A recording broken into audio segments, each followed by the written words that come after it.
வாழ்க்கையில் சில சந்தர்ப்பங்களில் நாம் சில அவமானங்களை சந்திச்சே தீர வேண்டியிருக்கு. என்ன பண்ணுறது, காலம் அப்படி. அவமானப்படுறவங்க உடனே அடங்கி போய்டுறது தான் உலக வழக்கம். அவமானப்பட்டால் உடனே சீறி எழறவங்களும் உண்டு.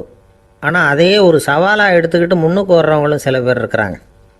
அவங்க ரொம்ப அபூர்வம். இன்றைக்கி மனோதத்துவ நிபுணர்கள்லாம் என்ன சொல்கிறாங்க தெரியுமா? அவமானப்பட்டுட்டா உடனே அடங்கி போயிடக்கூடாதான். அதையே ஒரு சவாலாக எடுத்துக்கிட்டு மனசில் ஒரு வைராக்கியத்தோடு முயற்சி பண்ணினா வாழ்க்கையில் எல்லாரும் முன்னேறலாமா. அவமானங்கிறத நாம் வைராக்கியமாக மாற்றிக்கணும். அதுதான் வெற்றிக்கு வழி. ராமர் இந்த பூமியில் பிறந்ததே ஒரு வைராக்கியத்தினால தான் சார் அப்படின்னார் ஒருத்தர். எப்படிங்க அது அப்படின்னு கேட்டேன். அவர் சொன்னார், தசரதருக்கு ராமர் குழந்தையாக பிறக்கணும், அப்போ தான் இங்கே இருக்கிற கஷ்டங்கள்லாம் நீங்கும் அப்படின்னு சர்வ லோகமும் எதிர்பார்த்துக்கிட்டு இருக்குது. ஆனால் அவர் எப்போ பிறப்பார் அப்படின்னு யாருக்கும் தெரியல. அந்த காரியம் சீக்கிரம் நடக்கணுமே, அதுக்கு என்ன பண்ணுறது? நாரதர் வந்தார் ஒரு நாள் தசரதரை தேடி. தசரதா, உனக்கு ஒரு செய்தி தெரியுமான்னு ஆரம்பித்தார். அவர் எப்பவும் இப்படித்தானே ஆரம்பிக்கிறது வழக்கம். என்ன விஷயம்னு கேட்டார் தசரதர். தசரதா, நீ அடிக்கடி உன்னோட தேரில் ஏறிக்கிட்டு தேவலோகத்துக்கு போகிற, அங்கே போகிற வர்ற எல்லாம் பண்ணிகிட்ருக்க, எல்லாம் சரி. தேவலோகத்துலேயும் உன்னை நல்லபடியாக தான் வரவேற்கிறாங்க. தேவேந்திரன் உன்னை பிரியமாக அழைச்சிட்டு போய் தன்னுடைய அரியாசனத்திலேயே தனக்கு பக்கத்திலேயே உட்கார வைக்கிறான். நீயும் சந்தோஷமாக உட்காந்து பேசிவிட்டு வந்துடுற. ஆனால் நீ இங்கே வந்ததுக்கு அப்புறம் அங்கே என்ன நடக்குது தெரியுமா உனக்கு அப்படின்னாரான் நாரதர். என்ன நடக்குது எனக்கு ஒன்றும் தெரியலையே அப்படின்னாரான் தசரதர். நாரதர்கிட்ட கிட்டத்தில் கேட்டிருக்கார், கொஞ்சம் சொல்லுங்கள் என்னது அப்படின்னு. அவர் நெருங்கி வந்தாரான் நாரதரும். மெதுவாக அவர் காதோட காதாக சொன்னாராம். அதாவது நம்ம பாஷையில் சொல்லப்போனால் பற்ற வைக்கிறார். நீ அங்கே தேவேந்திரன்கிட்ட உட்காந்து பேசிவிட்டு வந்த பிறகு நீ அங்கே உட்காந்துருந்த அரியாசனத்தை தண்ணி ஊற்றி கழுவி சுத்தப்படுத்துகிறாங்க. நீ என்ன அந்த அளவுக்கு சுத்தம் இல்லாத ஆளா, தினம் குளிக்காமையாக இருக்கிற அப்படின்னாராம். தசரதருக்கு இது ரொம்ப அவமானமாக போயிட்டுது. அப்படியே செய்கிறாங்க அப்படின்னாராம். ஆமாம், நீ வேணும்னா நான் சொல்கிறது உண்மையாக இல்லையா அப்படின்னு சோதனை பண்ணி பார்த்துக்கோ அப்படின்னாரான் நாரதர். உடனே தசரதர் இதுக்காகவே புறப்பட்டு தேவலோகம் போனார். அங்கே வழக்கம் போலவே இவரை கூப்பிட்டு உட்கார வச்சு பேசிக்கிட்டு இருந்தான் தேவேந்திரன். கொஞ்ச நேரம் பேசிக்கிட்டு இருந்துட்டு சரி நான் கிளம்புறேன்னு புறப்பட்டார். சரி, அவனும் வாசல் வரைக்கும் வழி அனுப்பி வச்சுட்டு உள்ளே போயிட்டான். தசரதர் வெளியில் கொஞ்ச நேரம் மறைஞ்சி இருந்துட்டு மெதுவாக உள்ளே எட்டி பார்த்தார் என்ன நடக்குதுன்னு. நாரதர் சொன்னது உண்மைதான். தசரதர் உட்காந்துருந்த ஆசனத்தை அங்கே 2 தேவர்கள் கழுவி சுத்தப்படுத்திக்கிட்டு இருக்கிறாங்க. தசரதரால் இதை தாங்கிக்க முடியல. அவருக்கு ரொம்ப அவமானமாக போச்சு. நேராக கிடுகிடுன்னு தேவேந்திரங்கிட்டே போனார். நான் உட்காந்துருந்த இருக்கையே சுத்தம் பண்ணுறியே, நான் என்ன அந்த அளவுக்கு பாவியா அப்படின்னு கேட்டார். ரொம்ப கோபமாக கேட்டார். தசரதரே, மனுஷனுக்கு 3 கடன்கள் உண்டு. தேவ கடன், ரிஷி கடன், பித்ரு கடன். இதை தீர்க்காதவன் பாவியாகிறான். இதில் மகனை பெறுவதால் தான் பித்ரு கடன் தீரும். உனக்கு மகன் கிடையாது, அதனால் நீ பாவி ஆகிற. பாவி உட்காந்துருந்த இடம்ங்கிறதுனால அதை சுத்தம் செய்ய வேண்டியது எங்கள் கடமை அப்படின்னு நானான் தேவேந்திரன். இந்த இடத்துல தசரதருக்கு ஏற்பட்ட அவமானம் ஒரு வைராக்கியமாக மாறிச்சு. தேவேந்திரனே கேட்டுக்கோ, ஒரு மகனை பெற்ற பிறகு தான் இந்த சபையில் மறுபடியும் அடி எடுத்து வைப்பேன் அப்படின்னு சொல்லிவிட்டு போயிட்டாரான். போய் புத்திர காமேஷ் யாகம் பண்ணார். புத்திரர்கள் பிறந்தார்கள். இந்த கதையில் உள்ள கருத்து என்னென்னா, தேவேந்திரன் தசரதரை அப்படி அவமானப்படுத்தலைன்னா அவருக்கு இப்படி ஒரு வைராக்கியம் பிறந்திருக்குமா? யோசிச்சு பார்க்கணும். நமக்கு ஏற்படுகிற சில அவமானங்களையும் வைராக்கியமாக மாற்றிக்குவோம். அப்படி மாற்றிக்கிட்டோம்னா வாழ்க்கையில் முன்னேறலாம். நம்ம ஆளுங்க சில பேர் அவமானத்தை வைராக்கியமாக மாற்றிக்கிறது எப்படி தெரியுமா? நம்மக்கிட்ட ஒரு பையன் சொன்னான், எங்கள் அப்பா என்னை எல்லாருக்கும் முன்னாடி வச்சு திட்டிவிட்டார், பொறுப்பு இல்லாமல் ஊர் சுற்றுறேன்னு சொல்லி அவமானப்படுத்தி விட்டார். இனிமேல் நீ என் முகத்திலேயே முழிக்காதரா போடான்னு வேற சொல்லிவிட்டார். எனக்கு ரோஷம் வந்துட்டுது. அந்த அவமானத்தை வைராக்கியமாக மாற்றிக்கிட்டேன். அன்னையிலேருந்து அவர் முகத்திலேயே முழிக்கிறது இல்லை அப்படின்னா. அப்படியான்னு கேட்டோம். ஆமாங்க, அவர் வீட்டில் இல்லாத நேரமாக பார்த்து உள்ளே சமையல் கட்டுக்கு போய் சாப்பிட்டுட்டு நைஸாக வெளியில் வந்துடுவேன் அப்படிங்கிறான் அவன்.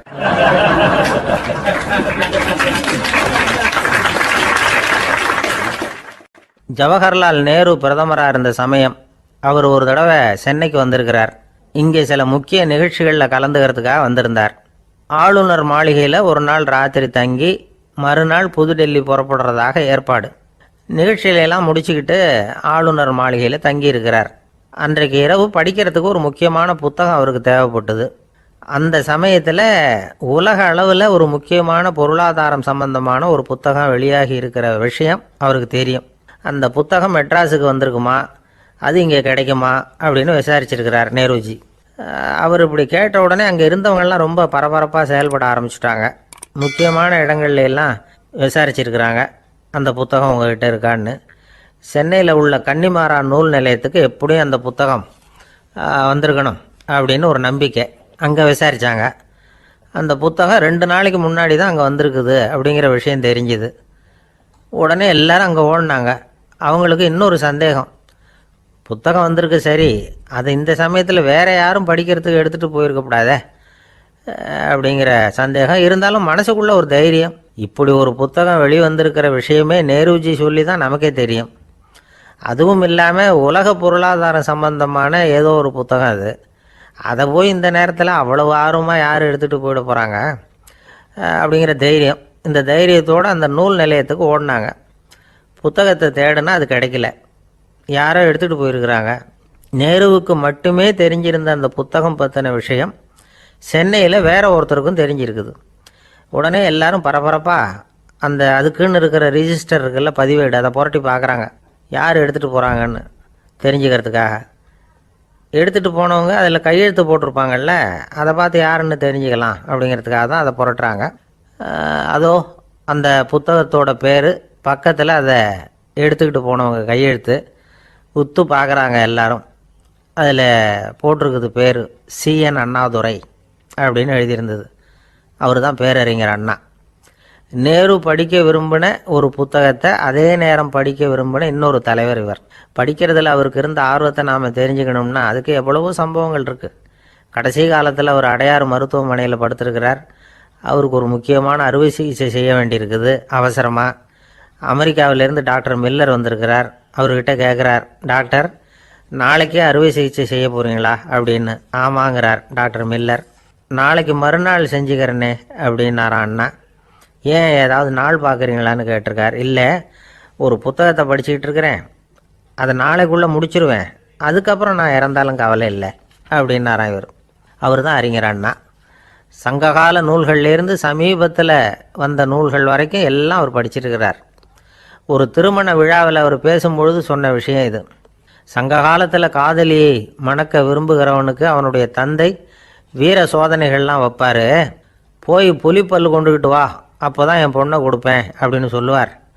காதலன் உடனே காட்டுக்கு போவான், ஒரு புலியை கொன்று அதனுடைய பல்லை கொண்டுக்கிட்டு வருவான். அதை வீர பதக்கத்தில் பதிச்சு அவனுக்கு மாமனார் சூட்டுவார் கல்யாண சமயத்தில். இப்போலாம் காதலன் கிட்ட அப்படி சொல்ல முடியாது. இப்போலாம் காதலன் கிட்ட காட்டுக்கு போய் புலிப்பல் கொண்டுக்கிட்டு வான்னு யாராவது சொன்னால் புலி தான் மாப்பிள்ளையாக வந்து சேரும் அப்படின்னார்.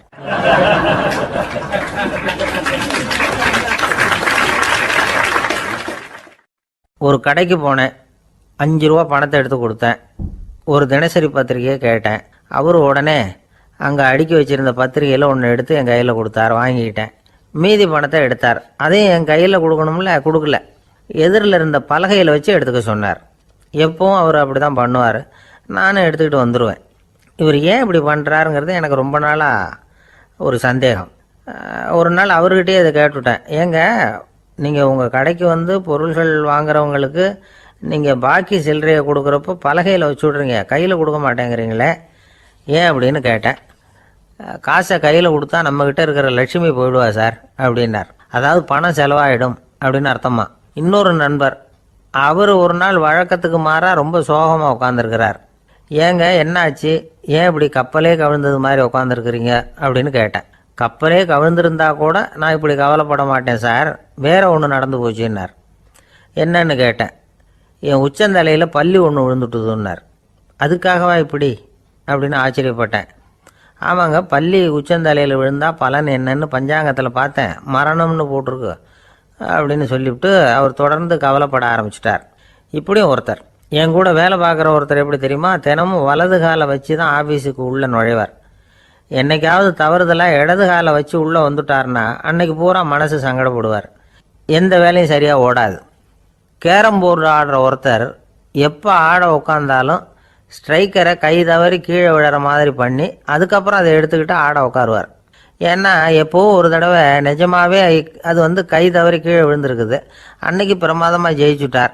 உடனே ஒரு முடிவுக்கு வந்துட்டார், கை தவறுனா லாபம் அப்படின்னு. அதுக்கப்புறம் அதையே பழக்கமாக்கிக்கிட்டார். பூனை குறுக்க போனால் சகனம் சரியில்லைன்னு நினைக்கிறவங்க உண்டு. ஆனால் ஒருத்தர் எப்படி தெரியுமா, அவர் வெளியில் கிளம்புற சமயம் பக்கத்து வீட்டு ரேடியோவில் மியாவ் மியாவ் பூனைக்குட்டின்னு பாட்டு சத்தம் கேட்டால் கூட போதும், சகனம் சரியில்லைன்னு பிரயாணத்தை கேன்சல் பண்ணிவிடுவார். இப்போ இவ்வளவும் எதுக்கு சொல்கிறோம்னா, அளவுக்கு மீறின சகுன நம்பிக்கைகள் இருக்குது பாருங்கள், இதோட பயமும் சேர்ந்துக்கிட்டதுன்னு வச்சுக்கோங்க, இது ஒருத்தருடைய மனநிலையை பாதிச்சிடும். இது உளவியல் நிபுணர்கள் சொல்கிற கருத்து. வாழ்க்கையே தடுமாற வச்சிரும். பாதுகாப்பு இல்லாத உணர்வு, ஒரு விதமான டிப்ரெஷன் மனநிலை, இதெல்லாம் தான் இதுக்கு காரணமாக அமையலாம். சில பேர் காய்கறி நறுக்க கத்தியை கையில் எடுத்தால் கூட நேரம் சரியாக இருக்கா அப்படின்னு பார்த்துட்டு தான் வேலையை ஆரம்பிக்கிறது வழக்கம். அறிவு தான் மனசுக்கு வாத்தியாராக இருக்கணும். அப்போ தான் வாழ்க்கை நிம்மதியாக இருக்கும். அறிவு மனசு சொல்கிறபடியெல்லாம் கேட்க ஆரம்பிச்சுட்டுதுன்னா இடைஞ்சல் தான். ஒருத்தருக்கு 7ஆம் நம்பர் தான் ராசியான நம்பரான். 7ஆம் தேதி தான் எந்த காரியத்தையும் ஆரம்பிப்பாராம். 7 எழுத்து வர்றது மாதிரி பேரை மாற்றி வச்சுக்கிட்டார். 7 மணிக்கு தான் தினமும் எழுந்திருப்பார். 7ஆம் நம்பர் வீட்டில் தான் குடியிருக்கார். கல்யாணம் கூட 7ஆம் தேதி தான் பண்ணிக்கிட்டார். அவர் ஒரு நாள் குதிரை பந்தயத்துக்கு போனாராம். குதிரையோட பேரையெல்லாம் பார்த்தார். ஒரு குதிரையோட பேர் 7 எழுத்தில் அமைஞ்சிருந்தது. 7 தானே இவருக்கு அதிர்ஷ்ட நம்பர். அதனால் உடனே அது பேரில் பணத்தை கட்டினார். பந்தயம் நடந்தது. என்ன சார் ஆச்சுன்னு கேட்டாங்க. நான் பணம் கட்டின அந்த என்னோட குதிரை 7ஆவதாக சேர்ந்தது சார் அப்படின்னாராம் சோகமாக.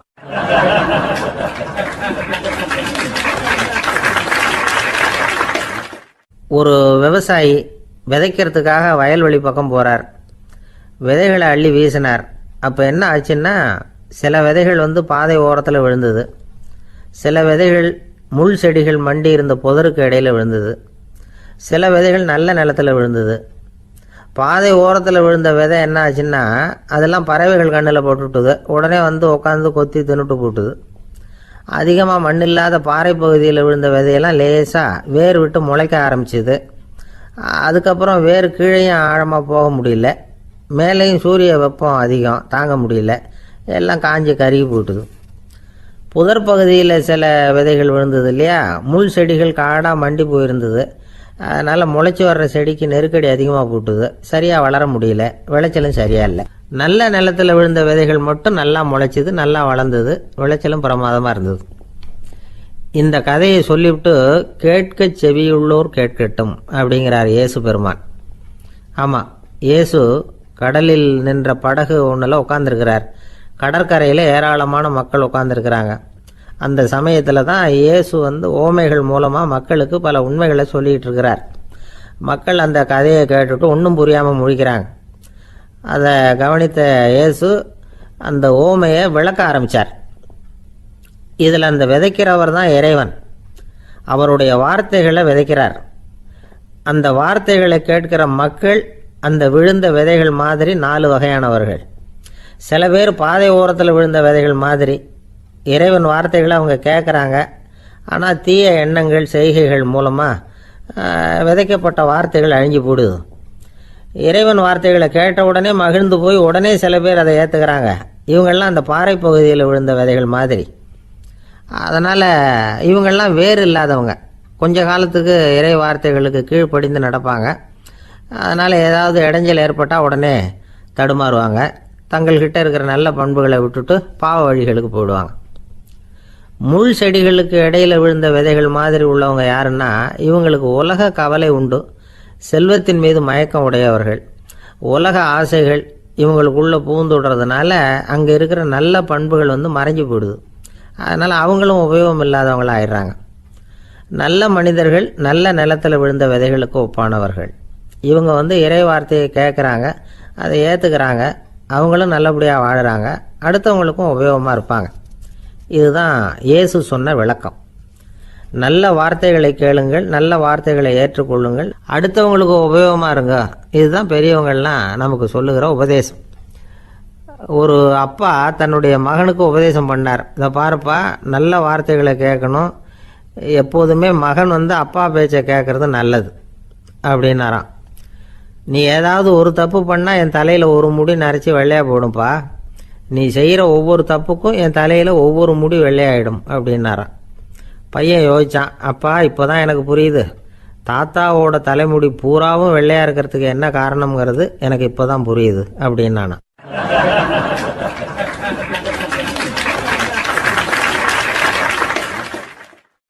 ஒரு ஊரில் ஒரு ராஜா இருந்தார். அவர் ஒரு பூனை வளர்த்தார். ரொம்ப செல்லமாக அவர் அந்த பூனையை வளர்த்தார். அவர் என்ன பண்ணுவார் தெரியுமா? இரவு நேரத்தில் அந்த பூனையோட தலையில் ஒரு விளக்கை வச்சுருவார். அந்த பூனை ரொம்ப ஜாக்கிரதையாக அந்த விளக்கு கீழே விழுந்துடாமல் பார்த்துக்கும். தலையை ஆட்டாமல் ரொம்ப நிதானமாக ராஜா பின்னாடி நடந்து போய்கிட்டே இருக்கும். அந்த விளக்கு வெளிச்சத்தில் எல்லா வேலைகளையும் செஞ்சுருவார். கையில் ஒரு விளக்கை தனியாக எடுத்துகிட்டு போக வேண்டிய அவசியமே இல்லை. விளக்கை தூக்கிட்டு போகிற வேலையை அந்த பூனை பார்த்துக்கும். அதனால் ராஜாவுக்கு அந்த பூனை மேலே ரொம்ப பிரியம்.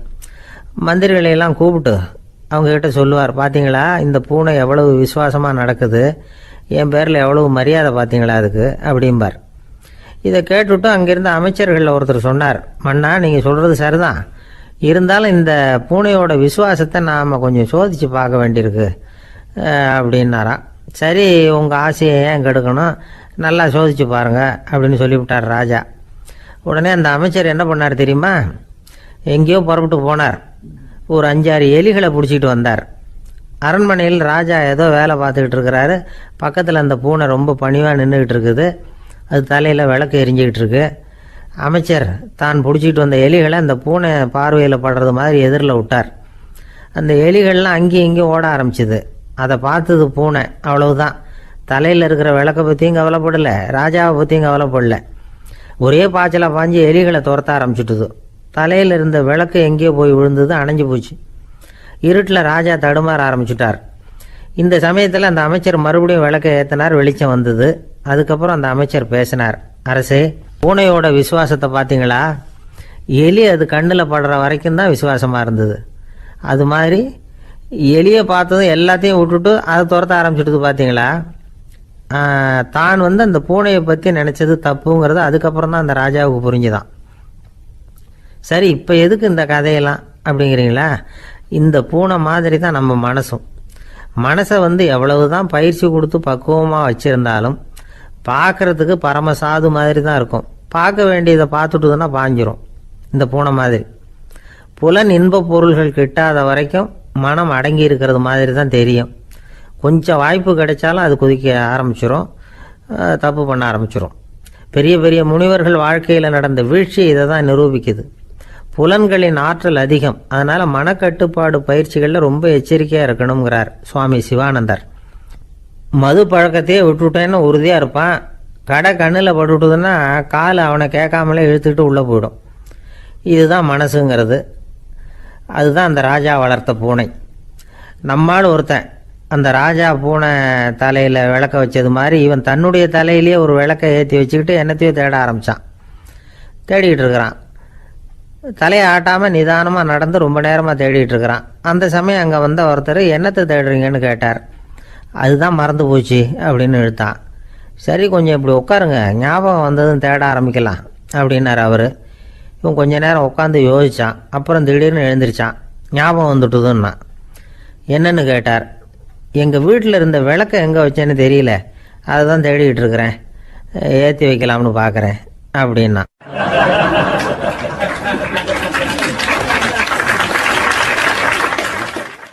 ஒரு ராஜா இருந்தார்.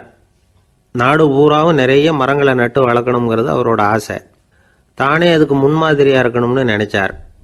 அரண்மனையை சுற்றி மரங்களை நட்டு வளர்த்தார். இதை பார்த்துட்டு ஜனங்களும் அவங்கவுங்க வீட்டை சுற்றி மரக்கன்றுகளை நட்டு வளர்த்தாங்க. கொஞ்ச காலத்தில் ஊர் பூரா பசுமையாக மாறிச்சு. எல்லாருக்கும் சந்தோஷமாக இருந்தது. இது ஒரு பக்கம் இருக்கட்டும். இப்போ நான் சொல்ல போகிற கதை வேற.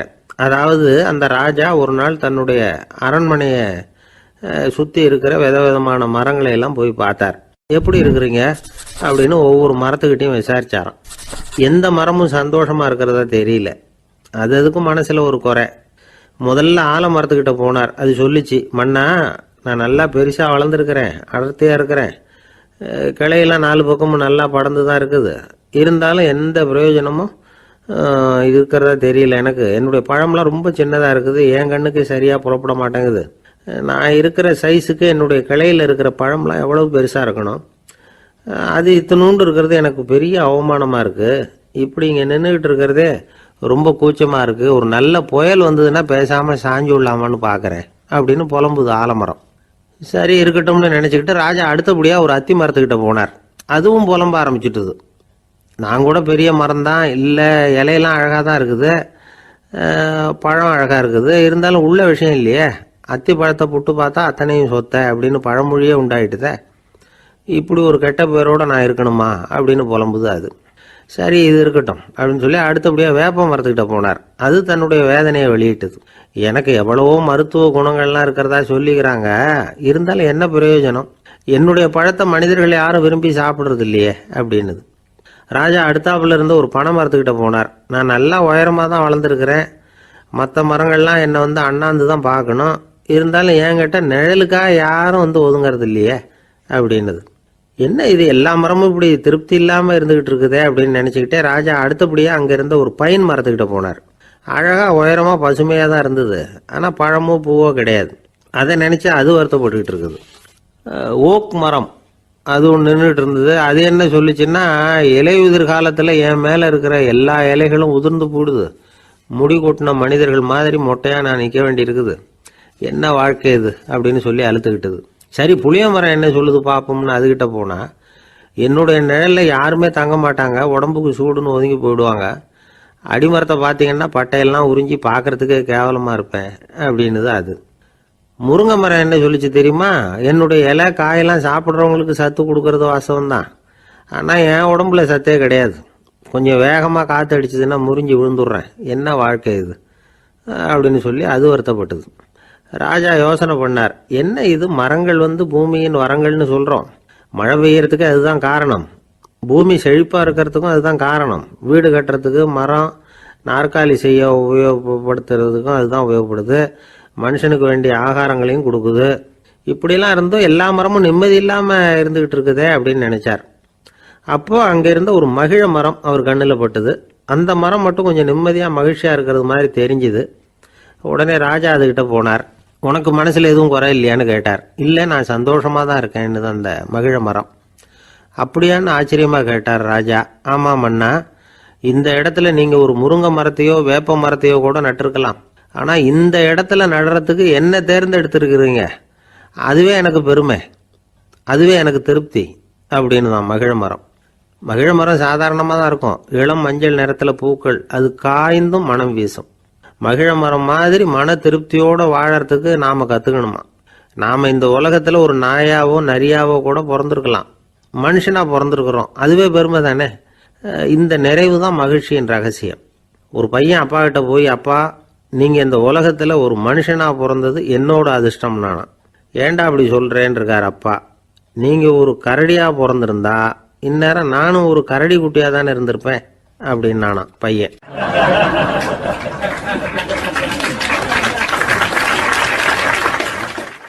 இந்த உலகத்தில் நாம் நல்லபடியாக இருக்கணும்னா அதுக்கு முக்கியமாக தேவைப்படுறது ரெண்டு. ஒன்று செல்வம், இன்னொன்று அறிவு. சரி, இது ரெண்டில் சிறந்தது எது அப்படின்னு ஒரு கேள்வி கேட்டால் என்ன பதில் சொல்கிறது? இதே கேள்வியை ஹஸ்ரத் அலி அவர்கள்கிட்ட கேட்டாங்களாம். அவர் ஒரு பெரிய அறிஞர். கேள்வி கேட்டவங்களும் சாதாரண ஆட்கள் இல்லை, இவங்களும் அறிஞர்கள். ஒரு நாள் ஹஸ்ரத் அலி அவர்கள்கிட்ட 10 அறிஞர்கள் வந்தாங்களாம். ஐயா, நாங்கள் 10 பேரும் உங்ககிட்ட ஒரே கேள்வியை தான் கேட்க வந்திருக்கிறோம், ஆனால் எங்கள் 10 பேருக்கும் நீங்கள் தனித்தனியாக பதில் சொல்ல முடியுமா அப்படின்னு கேட்டிருக்காங்க. அதாவது அவங்க ஒரே கேள்விக்கு இவர்கிட்ட இருந்து 10 விதமான பதில் எதிர்பார்க்குறாங்க. சரி கேளுங்க, என்ன கேள்வி அப்படின்னார் அவர். அப்போ தான் அவங்க கேட்டாங்களாம், செல்வம் அறிவு இது ரெண்டில் சிறந்தது எது, இதுதான் கேள்வி. ஹஸ்ரத் அலி என்ன பண்ணார் தெரியுமா? அவங்கள ஒவ்வொருத்தராக கூப்பிட்டார், ஒவ்வொரு விதமான பதிலை சொல்லி அனுப்புனார். முதல்ல ஒருத்தரை கூப்பிட்டார், சொன்னார், அறிவுங்கிறது தீர்க்கதரிசிகள், ஞானிகள், மகான்கள் இவங்களோட பரம்பரை சொத்து, ஆனால் செல்வம்ங்கிறது கொடுங்கோலரின் ஆயுதம், அதனால் அறிவு தான் சிறந்தது அப்படின்னார். ரெண்டாவது ஆளை கூப்பிட்டார், உங்ககிட்ட செல்வம் இருந்தால் நீங்கள் தான் அதை காப்பாற்றணும், ஆனால் அறிவு வந்து உங்களை எப்பவும் காப்பாற்றும். ஆகவே அறிவு தான் சிறந்தது அப்படின்னார். மூணாவது ஆளை கூப்பிட்டார். செல்வந்தனுக்கு எப்போதும் விரோதிகள் அதிகம், ஆனால் அறிஞனுக்கு நண்பர்கள் அதிகம், அதனால் அறிவு தான் சிறந்ததுன்னார். அடுத்தவரை கூப்பிட்டார். செல்வம் அடுத்தவங்களுக்கு கொடுக்க கொடுக்க குறையும், ஆனால் கல்விங்கிறது அதிகரிச்சுக்கிட்டே வரும், கொடுக்கறதுனால குறையாது, அதனால் அறிவு தான் சிறந்ததுன்னார். இன்னொருத்தரை கூப்பிட்டார். அறிவுள்ளவன் எப்பவும் வந்து அதை அடுத்தவங்களுக்கு வாரி வழங்கிக்கிட்டே இருப்பான், அதனால் அவங்ககிட்ட தாராளத்தன்மை இருக்கும். ஆனால் செல்வந்தன்கிட்ட கஞ்சத்தனம் தான் இருக்கும், அதனால் அறிவு தான் சிறந்ததுன்னார். ஆறாவது நபரை கூப்பிட்டார். செல்வத்தை வந்து கள்வர்கள் திருடிட்டு போக முடியும், ஆனால் அறிவை வந்து அப்படி திருடிட்டு போக முடியாது அப்படின்னார்.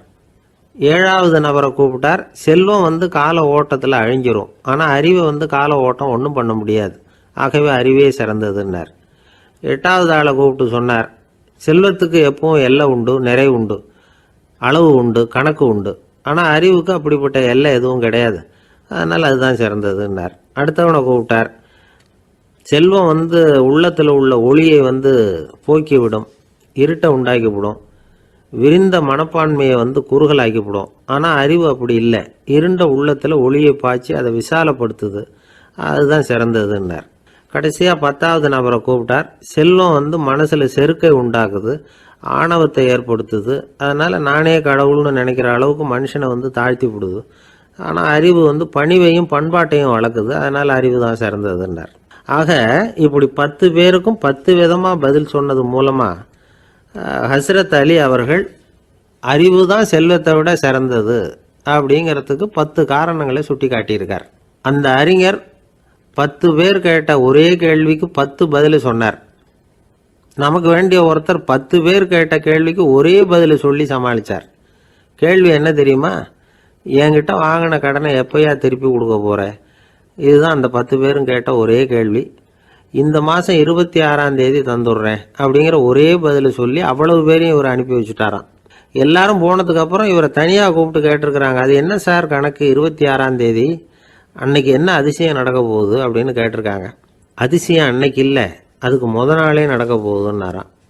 விவரமாக சொல்லுங்கன்னு இருக்காங்க. வேற ஒன்றும் இல்லைங்க, 26ஆம் தேதி தானே எல்லாரையும் வர சொல்லியிருக்கிறேன், அதுக்கு முத நாளே நான் புறப்பட்டு தலைமறைவாயிட போகிறேன் அப்படின்னாராம், ரொம்ப பெருமையாக.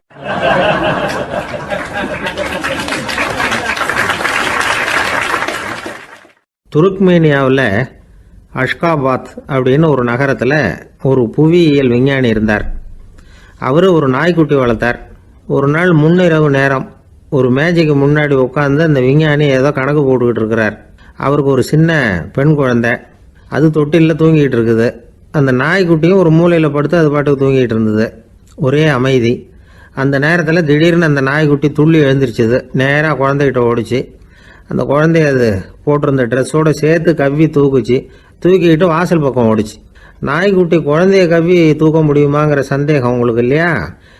நீங்கள் வந்து நம்மூர் நாய்க்குட்டியவே பார்த்து பழக்கப்பட்டிருக்கீங்க, அதனால் நம்புறதுக்கு சிரமமாக இருக்கும். அந்த ஊர்லெலாம் அது வந்து ரொம்ப ஸ்ட்ராங்காக இருக்கும், ஒரு ஏதோ கண்ணுக்குட்டி மாதிரி இருக்கும்.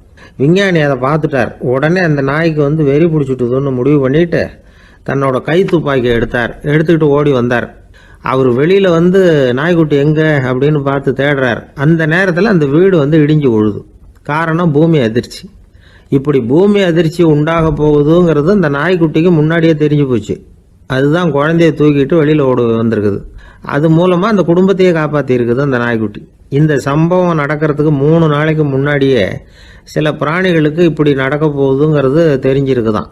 ஆமாம், அந்த நகரத்தில் 3 நாளைக்கு முன்னாடியே பாம்பு, பல்லி இதெல்லாம் அது தங்கியிருந்த வலையை விட்டு வெளியில் ஓடி வந்துட்டுது. அதே மாதிரி அங்கிருந்த புறாவெல்லாம் பறந்து போயிடுச்சான். இதே மாதிரி யுகோஸ்லோவியாவில் கூட ஒரு நகரம், அங்கே ஒரு நாள் ராத்திரி ஒரு மிருக காட்சி சாலையில் திடீர்னு ஒரு பெரிய கலவரம், கூச்சல், குழப்பம். அங்கே இருந்த கழுதை, புலி, யானை, பறவை எல்லாம் கண்ணாபின்னான்னு கத்த ஆரம்பிச்சுட்டுது. நீர் யானை அதுக்குன்னு போட்டிருந்த தடுப்பையே தாண்டி குதிச்சு வெளியில் வந்துட்டு தான். மறுநாள் தான் எல்லாருக்கும் விஷயம் புரிஞ்சுது. அடுத்த நாள் காலையில் அங்கே பூமி அதிர்ச்சி உண்டாயிட்டுது. இப்போ பாருங்க, அதாவது மனுஷனை போய் தீர்க்க தரிசி அது இதுன்னு சொல்லிட்டு இருக்கிறோம், இவனை விட அது பரவாயில்லைன்னு தோணுது.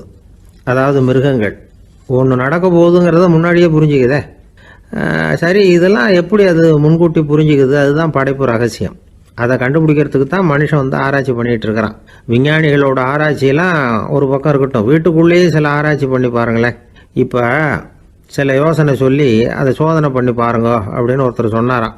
அதாவது இப்போ மழை வருமா வராதா அப்படின்னு தெரிஞ்சுக்கணுமா, உடனே ஒரு பூனைக்குட்டி பின்னாடியே மெதுவாக போய் அது என்ன செய்யுதுன்னு கவனித்து பார்க்கணும். பூனைக்குட்டி தன்னோட பாதத்தினால சுகத்தில் வந்து அப்படி கீறிக்கிட்டு இருக்கும். அப்படி கீறினா கண்டிப்பாக மழை வரும். சில சமயம் பூனைக்குட்டி அப்படி மல்லாந்து படுத்துக்கிட்டு பாதத்தை உயர தூக்கும், அப்படியும் எப்படியும் புரளும். இப்படி செஞ்சதுன்னா அன்னைக்கும் மழை இருக்காது. அதனால் முன்னாடி இருந்தது மழை வர்றதுக்கு அறிகுறி, இது மழை இல்லைங்கிறதுக்கு அறிகுறி. பறவைகள் பிராணிகள் இதுகளோட நடவடிக்கைகளை பார்த்துட்டு அதையெல்லாம் அடிப்படையாக வச்சு தான் காலநிலையை கண்டுபிடிக்கிற கருவிகளை கண்டுபிடிச்சிருக்கிறாங்க. வாத்து இருக்குல்ல, சில சமயம் தன்னோட அழகை தன்னோட இறகுகளில் அப்படியே புதைச்சிக்கும். அப்படி செஞ்சால் குளிர்காலம் வரப்போகுதுன்னு அர்த்தம். பருவநிலை குளிராக மாறப்போகுதுங்கிறதுக்கு இதுதான் அறிகுறி. சிட்டுக்குருவி இருக்குதுல்ல, அதெல்லாம் புழுதியில் உழுந்து புரளும், சிறகுகளை வந்து படபடன்னு அடிச்சுக்கும். அப்படி செஞ்சால் மழை வரப்போகுதுன்னு அர்த்தம். ஒன்று மட்டும் நாம் நல்லா தெரிஞ்சுக்கணும், இயற்கையின் சீற்றம்னு சொல்கிறோம் இல்லையா, இயற்கை ஏன் நம்ம மேலே கோவப்படுது? இயற்கையை நாம் அனுசரித்து போகிறதில்ல, அதனால் கோவப்படுது. காடுகளை அழிக்கப்படாது, விலங்குகளை கொல்லக்கூடாது, இயற்கை ஏற்படுத்தி வச்சிருக்கிற சமநிலையை கெடுக்கக்கூடாது. அதை புரிஞ்சுக்கிட்டு வாழ்ந்தோம்னா பூமியும் நடுங்காது, நாமளும் நடுங்க வேண்டிய அவசியம் இருக்காது. ஒருத்தர் இருந்தார், சாராய கடைக்கு போனாராம், நிறைய சாப்பிட்டார். அப்புறம் சொன்னார், இது ரொம்ப அற்புதமான சரக்கு போல் இருக்குது, உள்ளே போன உடனே இந்த பூமியே நடுங்கிறது மாதிரி இருக்குது எனக்கு அப்படின்னாராம். இதுக்கு கடைக்காரர் சொல்லியிருக்கார், நீங்கள் சாப்பிட்டது வெறும் பச்சை தண்ணி தாங்க, இப்போ ஏற்பட்டிருக்கிறது நிஜம் பூமி அதிர்ச்சி அப்படின்னாராம்.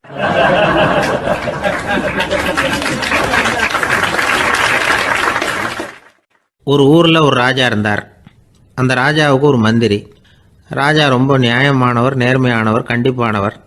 தப்பு செய்கிறது யாராக இருந்தாலும் தண்டனை கொடுப்பார். வேண்டியவங்களுக்கு ஒரு நியாயம், வேண்டாதவங்களுக்கு ஒரு நியாயங்கிறதெல்லாம் அவர்கிட்ட கிடையாது. ஒரு சமயம் அரசவையில் அந்த அமைச்சரே வந்து விதிமுறைகளுக்கு புறம்பா ஏதோ நடந்துகிட்டு இருக்கார். மன்னருக்கு கோபம் வந்துட்டுது. உடனே அந்த அமைச்சரை கிட்டத்தில் கூப்பிட்டு அவர் கன்னத்தில் ஓங்கி ஒரு அறை கொடுத்துட்டாராம். உடனே அந்த அமைச்சர் என்ன பண்ணார் தெரியுமா, நேராக போனார், அங்கே நின்றுக்கிட்டு இருந்த இன்னொருத்தர் கன்னத்தில் ஓங்கி அரைஞ்சார். அரை வாங்கினவர் திகைச்சு போயிட்டார். இவர் ஏன் நம்மளை வந்து அரைகிறார் அப்படின்னு யோசனை பண்ணார். மன்னரும் திகைச்சு போயிட்டார். நாம இவர் அரைஞ்சா அதுக்காக இவர் போய் இன்னொருத்தர் அரையணுமா அப்படின்னு யோசனை பண்ணார். இவருக்கு என்ன பைத்தியமானு கூட நினைக்க ஆரம்பிச்சுட்டார். ஆனால் என்ன ஆச்சுன்னா, அப்புறம் அமைச்சர் அவர் கவனிச்சுக்கிட்டு இருந்தாரா, அவர் இன்னொருத்தர் அரைஞ்சார் இல்லையா, அந்த அரை வாங்கின ஆசாமியை பார்த்து கத்திக்கிட்டு இருந்தார். யார்? அமைச்சர். ஏன்பா என்கிட்ட அறையை வாங்கிக்கிட்டு இப்படி விவரம் இல்லாமல் நின்றுக்கிட்டு இருக்கிறிய, நான் உனக்கு கொடுத்ததை நீ வேற யாருக்கிட்டையாவது கொடுத்துரு அப்படின்னார்.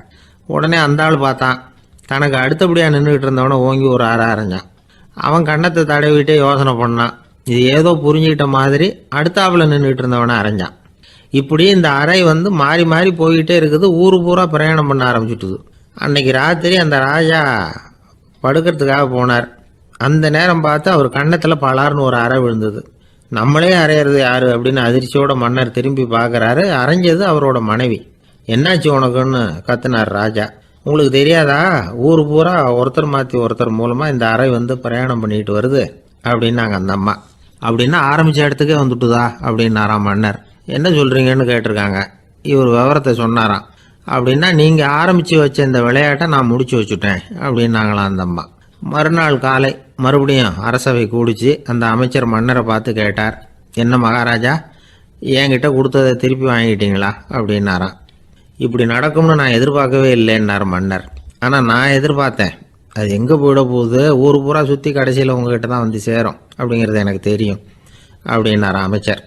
இந்த கதை வந்து வேடிக்கையாக இருந்தால் கூட இதில் உள்ள கருத்து முக்கியமானது. இந்த உலகத்தில் பல கருத்துக்கள் இப்படி தான் மாறி மாறி சுற்றி வந்துக்கிட்டே இருக்குது. நம்மளும் ஒருத்தன் தன்னுடைய நண்பன் ஒருத்தனை கடத்தரில் பார்த்தான்.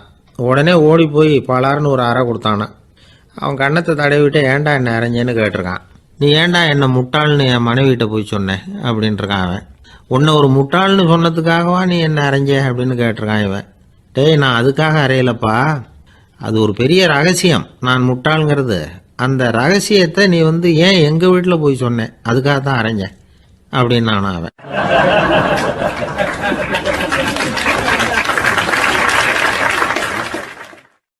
பக்தின்னு சொல்கிறோம் இல்லையா, அது வந்து 3 வகைப்படும் அப்படிங்கிறார் ஒரு பெரியவர். அது என்ன 3 வகைன்னா, தெய்வ பக்தி, அடியார்கள் பக்தி, குரு பக்தி. அடியார் பக்தியை விட, தெய்வ பக்தியை விட குரு பக்தி தான் ரொம்பவும் சிறந்ததுங்கிறார் அவர். தெய்வத்துக்கிட்ட செஞ்ச பாவம் குருநாதர்கிட்ட தீர்ந்துருமா, குருநாதர்கிட்ட செஞ்ச பாவம் தெய்வத்துக்கிட்ட போனாலும் தீராதான். இப்படி பெரியவங்களாம் சொல்லி வச்சிருக்கிறாங்க. ஒரு காடு, அங்கே அயோத தௌமியர் அப்படின்னு ஒரு தபோதனர், அவர் பல மாணவர்களை ஒன்றா சேர்த்து ஒரு குருகுலம் நடத்திக்கிட்டு இருக்கிறார். பல தரப்பட்டவங்க, பல திறப்பட்டவங்க மாணவர்கள் அதில் சேர்ந்து படிச்சுக்கிட்டு இருக்கிறாங்க. பாஞ்சால ராஜகுமாரன் ஒருத்தனும் அந்த குருகுலத்தில் சேர்ந்து படிச்சுக்கிட்டு இருக்கிறான். அவன் பேர் ஆருணி. பெரிய இடத்து புள்ள, இருந்தாலும் படுப்பில் ரொம்ப கெட்டிக்காரனாக இருந்தான். அவன் தான் அங்கே முதல் மாணவன். ஒரு நாள் குருநாதர் அந்த அரசகுமாரனை கூப்பிட்டார். நம்ம குருகுலத்துக்கு சொந்தமான வயலில் தண்ணீர் பெருகி வெள்ளம் வந்து பயிரை வந்து அழிக்குதான், அதனால் நீ போய் மடையை அடைச்சிட்டு வந்துடும் அப்படின்னார். அந்த அரசகுமாரன் உடனே புறப்பட்டான். குருநாதர் சொல்லிட்டார்ல, உடனே புறப்பட்டான். நான் பெரிய இடத்து பிள்ளையாச்சே, ராஜகுமாரனாச்சே, ரொம்ப செல்வாக்கூட வளர்ந்தவனாச்சே, நான் போய் வயலில் இறங்கி வேலை செய்கிறதா அப்படின்னுலாம் அவன் நினைக்கல. குருநாதர் கட்டளையை நிறைவேற்ற வேண்டியது நம்ம கடமை அப்படின்னு நினச்சான். உடனே ஒரு மண்வெட்டியை தூக்கி தோளில் வச்சுக்கிட்டு புறப்பட்டு போயிட்டான். வயலுக்கு போனான். பார்த்தான், தண்ணி கரையை உடச்சிக்கிட்டு வயலுக்குள்ளே ஏகமாக பாஞ்சிக்கிட்டு இருக்குது. இவன் மண்வெட்டியால் களிமண்ணை புல்லோடு சேர்த்து புல் பத்த மாதிரி வெட்டி வெட்டி போட்டான். இருந்தாலும் மடையை அடைக்க முடியல.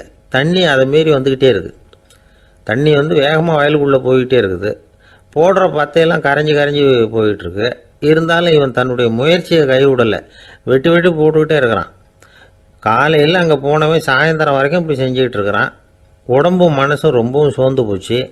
இருந்தாலும் குருநாதர் இட்ட கட்டளையை நிறைவேற்றாமல் இருக்கிறோமேங்கிற ஒரு குறை அவனுக்கு இருக்குது.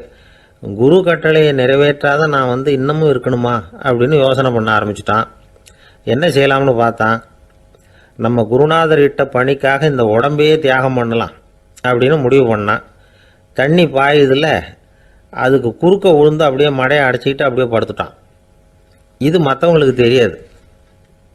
அன்னைக்கு ராத்திரி ஒரு விளக்கு முன்னாடி உட்காந்து குருநாதர் பிள்ளைங்களுக்கு பாடம் சொல்லி கொடுத்துக்கிட்டு இருக்கிறார். முதல் வரிசையில் இருக்கக்கூடிய ராஜகுமாரனை காணலை. நம்ம ஆருணி எங்கே போனா அப்படின்னு சொல்லி மற்ற மாணவர்களை விசாரித்தார். இப்போ அவங்க சொன்னாங்க, சுவாமி அவன் காலையில் வயலுக்கு வந்து மடையை அடைக்கிறதுக்காக போனான், நீங்கள் தான் போக சொன்னீங்க, இன்னும் திரும்பி வரல அப்படின்னு அவர் பையன். குருநாதர் உடனே ஒரு தீவெட்டி எடுத்துக்கிட்டு மாணவர்களை அழைச்சிக்கிட்டு வயலுக்கு போனார். அங்கே போய் பார்த்தா ஆளை காணும். ஆருணி ஆருணின்னு சொல்லி சத்தம் போட்டு கூப்பிட்டு பார்க்குறார். நான் இங்கே இருக்கேன் குருநாதா அப்படின்னு காலுக்கு அடியிலேருந்து ஒரு சத்தம் வருது. குனிஞ்சு பார்த்தா அவன் மடையில் படுத்துருக்கிறான். என்னப்பா இதுன்னார். காலையிலேருந்து இந்த மடையை அடைச்சி பார்த்தேன் சுவாமி, முடியல, அதனால் இப்படி குறுக்க படுத்துட்டேன். என்னை தாண்டறதுக்கு பயந்து போய் தண்ணியே தேங்கி நின்றுட்டுது அப்படின்னா.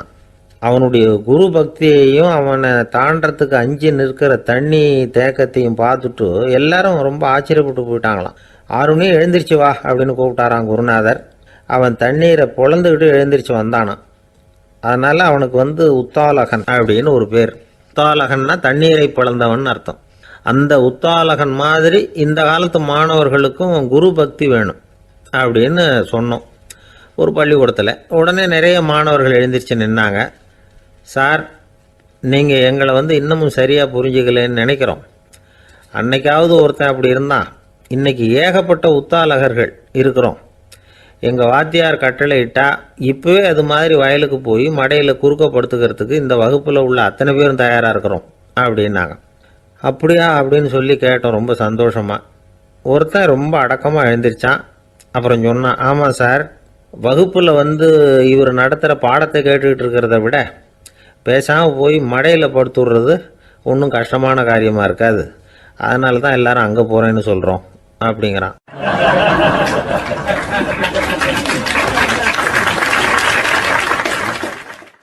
ஒரு நாள் காலை நேரம் ஒரு குரு படுக்கையை விட்டு எழுந்திருக்கிறார். உடனே சீடர்களை பார்த்து எல்லாரும் இப்படி வாங்கங்கிறார். எல்லாரும் வர்றாங்க வேகமாக. என்னங்க வேணும் உங்களுக்கு அப்படிங்கிற மாதிரி எல்லாரும் குருவை பார்த்தாங்க பயபக்தியோட. குரு அந்த சீடர்களை பார்த்து, இதை பாருங்கள், இப்போ நான் ஒரு சிக்கலான விவகாரத்தில் மாட்டிக்கிட்டு இருக்கிறேன், அதை நீங்கள் தீர்த்து வச்சா நல்லதுன்னார். சீடர்களுக்கு ஒன்றும் புரியல. என்ன இது இவர் இப்படி சொல்கிறாரு, நமக்குள்ள எல்லா விவகாரங்களையும் தீர்த்து வைக்கிறவர் நம்ம குருநாதர், அவருடைய விவகாரத்தை நாம் தீர்த்து வைக்கிறதா, ஆச்சரியமாக இருக்குதே, குருநாதருக்கே சிக்கலா அப்படின்னு யோசனை பண்ண ஆரம்பித்தாங்க. இருந்தாலும் ரொம்ப பணிவாக கேட்டாங்க, சுவாமி உங்களுக்கே சிக்கலா, இந்த உலகத்து சிக்கல்களுக்கும் சிரமங்களுக்கும் அப்பாற்பட்டவர் அல்லவா தாங்கள், அப்படிப்பட்ட உங்களுக்கு சிக்கல்னா அது எப்படி அப்படின்னாங்க. எனக்கு ஏற்பட்டிருக்கிற சிக்கல் அவ்வளவு பெருசு, ரொம்ப பெரிய விவகாரம் அது அப்படின்னார் குரு. கொஞ்சம் விவரமாக சொல்லுங்க அப்படின்னாங்க இவங்க. இப்போ அந்த குரு விவரத்தை சொன்னார். அதாவது நேற்று ராத்திரி நான் ஒரு கனவு கண்டேன். அந்த கனவில் நான் ஒரு பட்டாம்பூச்சியாக மாறிட்டேன். அப்படி மாறி ஒவ்வொரு மலராக பறந்து போய் உட்காந்து தேன் சாப்பிட்டேன் அப்படின்னார். சீடர்கள் இதை கேட்டதும் ரொம்ப திகைச்சு போயிட்டாங்க. என்ன இது ஒரு பெரிய பிரச்சனையா, ஒரு சாதாரண கனவு கண்டதுக்காகவா இந்த காலை வேளையில் நம்மளையெல்லாம் குருநாதர் இவ்வளவு அவசரமாக கூப்பிட்டுருக்கார் அப்படின்னு நினச்சாங்க. இருந்தாலும் கேட்டாங்க, இதில் என்ன சிக்கல் சுவாமி, கனவுங்கிறது எல்லாருக்கும் வரத்தானே செய்யும் அப்படின்னார் ஒரு சீடர். சீடர்களே, பிரச்சனை அது இல்லை. நான் இன்னைக்கு காலையில் கண்ணு முழிச்சு பார்த்தப்போ நான் நானாக மறுபடியும் மாறிட்டேங்கிறத தெரிஞ்சுக்கிட்டேன். இதில் சிக்கல் என்னன்னா, இப்போ அந்த பட்டாம்பூச்சி தான் நானாக ஆயிட்டதாக கனவு கண்டுகிட்டு இருக்கா அப்படிங்கிறது தான். ஒரு மனுஷன் பட்டாம்பூச்சி ஆகிறதாக கனவு காண முடியுங்கிறப்போ அந்த பட்டாம்பூச்சியும் மனுஷனாக ஆகிறதாக கனவு காண முடியும் இல்லையா? இப்போ எனக்கு யதார்த்த நிலை தெரியணும், எது நிஜம்னு தெரியணும். நேற்று ராத்திரி நான் கண்டது கனவா, அல்லது இது பட்டாம்பூச்சி கண்டுகிட்டு இருக்கிற கனவா? இதுதான் குரு கேட்ட கேள்வி. இதை கேட்டதும் சீடர்கள் ரொம்ப குழம்பி போயிட்டாங்க. சுவாமி, இது வரைக்கும் நாங்கள் தூங்குறப்ப பார்க்கறது கனவுன்னும் மூழ்கிட்டு இருக்கிறப்ப பார்க்கறது நனவுன்னு நம்பிக்கிட்டு இருக்கிறோம். இப்போ எங்களை ரொம்ப குழப்பிட்டீங்க, இதுக்கு பதில் சொல்ல எங்களுக்கு சக்தி இல்லை அப்படின்னு சொல்லிவிட்டாங்களாம். அதுக்கப்புறம் அந்த குரு சொன்னாராம், நினைவு தான் முக்கியமான அம்சம். முடிவு கட்டம்னா பகலின் நினைவுகளை விட இரவின் கனவுகளே ரொம்ப உண்மை. ஒருத்தன் தூங்க போனால் தூங்கிக்கிட்டே இருந்தால் அவன் காணும் கனவு பொய்ங்கிறத அவன் உணர மாட்டான். ஒவ்வொரு கனவும் காணும் பொழுது அது ரொம்ப உண்மையாக தான் தெரியுது. ஒரு கனவு கூட உண்மை இல்லைன்னு கனவுல தோன்றுவதே இல்லை அப்படின்னார் குரு. அகில வாழ்வு அத்தனையும் சொற்பனம் கண்டாய் அப்படிங்கிறார் தாயுமானவர். ஆகையினால நம்ம கனவுலேருந்து நாம் என்னைக்கு முழிச்சிக்க போகிறோம் அப்படிங்கிறது தான் ஒரு முக்கியமான கேள்வி. ஒருத்தர் வந்தார், காலில் கட்டோடு வந்தார். என்னங்க காலில் கட்டுன்னு? சார், நேற்று ராத்திரி தூக்கத்தில் எங்கள் வீட்டு கூரையில் ஏணியை சாத்தி வச்சு இறங்கினப்போ வழுக்கி விழுந்து காலை உடச்சிக்கிட்டேன்னார். உங்கள் வீட்டில் தான் ஏணியே கிடையாது சார் அப்படின்னு. உண்மைதான் சார், நான் கீழே விழுந்து முழிச்சுக்கிட்டதுக்கு அப்புறம் தானே ஏணி இல்லைங்கிறது எனக்கு ஞாபகம் வந்தது அப்படின்னார்.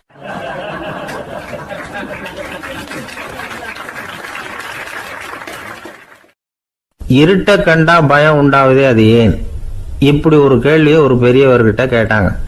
அதுக்கு அவர் பதில் சொல்றார், மனிதனுடைய ஆதிகால வாழ்க்கையில தொற்றிக்கொண்ட பயம் இது வேரூன்றி இருக்குது, இன்னமும் போகல. 50,000 வருஷங்களுக்கு முன்னாடி மனுஷன் குகைகளில் வாழ்ந்தான். பகல்ல பயம் இருக்காது, ராத்திரியில மிருகங்கள் தாக்கும் கொல்லும், நிம்மதியா தூங்க கூட முடியாது.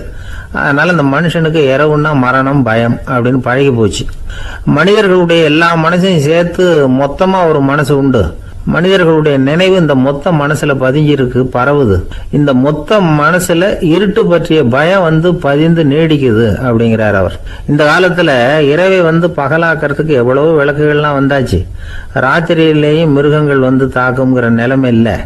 பாதுகாப்பான வீடுகள் விலங்குகளும் விலகி போயிடுதா, விலங்குகள்லாம் விலகி போயிடுது, வீடுகளும் பாதுகாப்பா இருக்குது. சரி, இருந்தாலும் அந்த பழங்கால பயம் இருட்டு பயம் இன்னமும் மனுஷனை விட்டு போகல.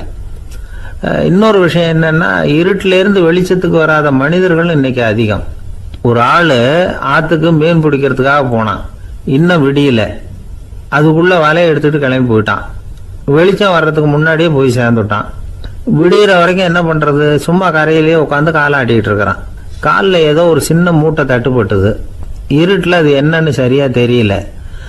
மூட்டைக்குள்ள சின்ன சின்ன கல்லாம் நிறைஞ்சி இருக்குது. சும்மா பொழுது போகணுமேங்கிறதுக்காக இவன் அந்த மூட்டைக்குள்ளே இருந்து ஒவ்வொரு கல்லாக எடுத்து ஆற்றுல வீசிக்கிட்டு இருக்கிறான். விடிகிற வரைக்கும் வேற வேலை இல்லைங்கிறதுனால எப்படி செஞ்சுக்கிட்டே உட்காந்துருக்கிறான். கிழக்க மெதுவாக வெளிச்சம் தெரிய ஆரம்பிச்சது. பொழுது விடியறதுக்கான அறிகுறி. இதுக்குள்ள அந்த மூட்டையில் இருந்த எல்லா கல்லையும் எடுத்து வீசி எறிஞ்சுட்டான். கடைசியாக ஒரே ஒரு கல் மட்டும்தான் கையில் பாக்கி இருந்தது. வெளிச்சம் வந்ததும் அந்த கல்லை பார்த்தான். அப்படியே திகைச்சு போயிட்டான். அடடா, இது வரைக்கும் தெரியாமல் தப்பு பண்ணிட்டோமே அப்படின்னு நினைச்சான். ஏன் தெரியுமா? அவன் கையில் இருந்தது வெறும் கல் இல்லை, விலை வசந்த ரத்தன கல். அது இருட்டில் என்னென்னு புரியாததுனால மூட்டையில் இருந்த எல்லா ரத்தன கல்லையும் ஆற்றுல வீசி எறிஞ்சிருக்கிறான். இப்போ அவனுக்கு அழுகையே வந்துடும் போல இருந்தது. வாழ்க்கையை வசதி ஆக்கிக்கிறதுக்கான வாய்ப்பு அவனுக்கு இருந்தது. இருந்தாலும் இருட்டில் அதை இழந்துட்டான். அந்த வகையில் அவனுக்கு கொஞ்சம் அதிர்ஷ்டம் இருந்திருக்குது. அதாவது ஏதோ ஒரு வகையில் இருந்திருக்குது. அதனால தான் அந்த கடைசி கல்லை எரியறதுக்குள்ளே வெளிச்சம் வந்துட்டுது. பல பேருக்கு அந்த அளவு கூட அதிர்ஷ்டம் வர்றதில்லை. எல்லாத்தையும் வீசினதுக்கு அப்புறம் தான் வெளிச்சம் வரும். என்னென்னு விவரம் தெரியாமலே எழுந்திரிச்சு வந்துடுவாங்க. வாழ்க்கைங்கிறது ஒரு பெரிய புதையல். அதை புரிஞ்சிக்காம மனுஷன் அதை வீசி எரிஞ்சுக்கிட்டு இருக்கான் அப்படிங்கிறது தான் பெரியவங்க கருத்து. சில பேருக்கு புரிஞ்சுக்கிற நேரம் வரும், அதுக்குள்ள வாழ்நாள்லாம் ஓடி போயிருக்கும். அதுக்கப்புறம் என்ன பண்றது? நம்மால் ஒருத்தன் கையில் ஒரு சின்ன பையோட வந்துகிட்டு இருந்தான். பை உள்ள ஏகப்பட்ட நகைகள், ரத்தன கல் எல்லாம் இருக்கு.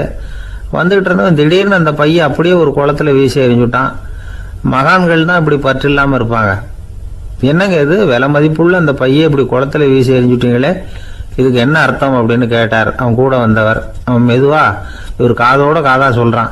ஒரு போலீஸ்காரர் பின்னாடி வந்துகிட்டு இருக்கிறார், அவர் போனதுக்கு அப்புறம் இதை எடுத்துக்குவேன் அப்படிங்கிறான்.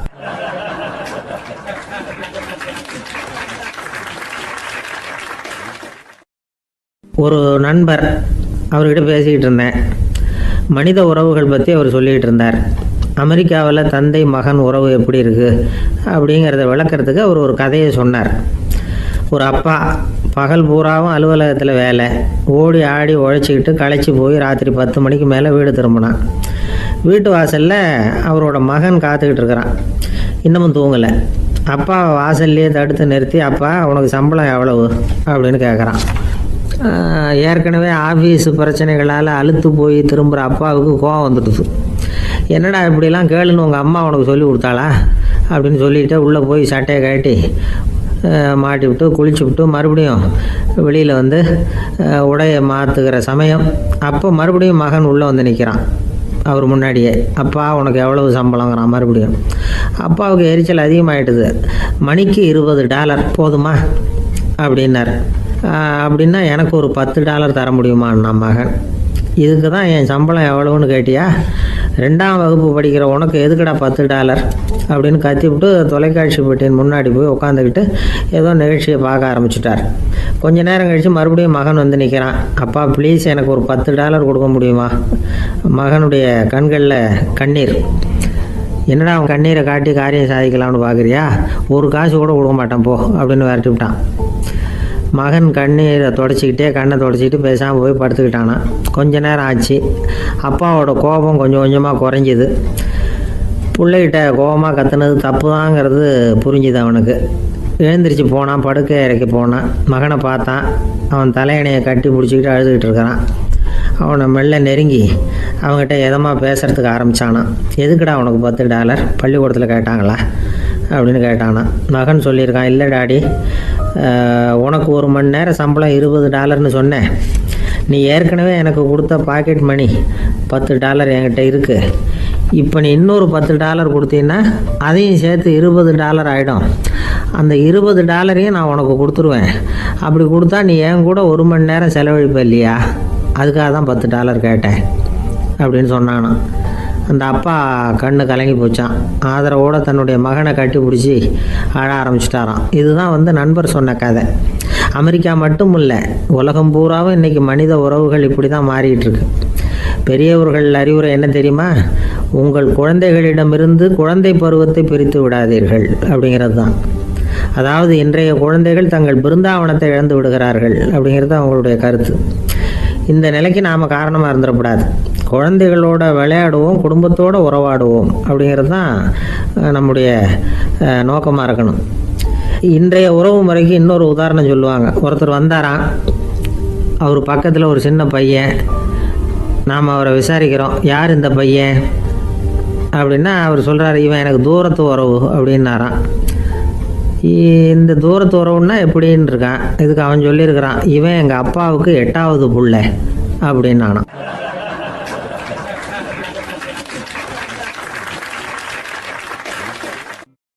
ஒரு பல்கலைக்கழகம், அங்கே ஒரு இலக்கிய பேராசிரியர், அவர் பாடம் நடத்திக்கிட்டு இருந்தார்.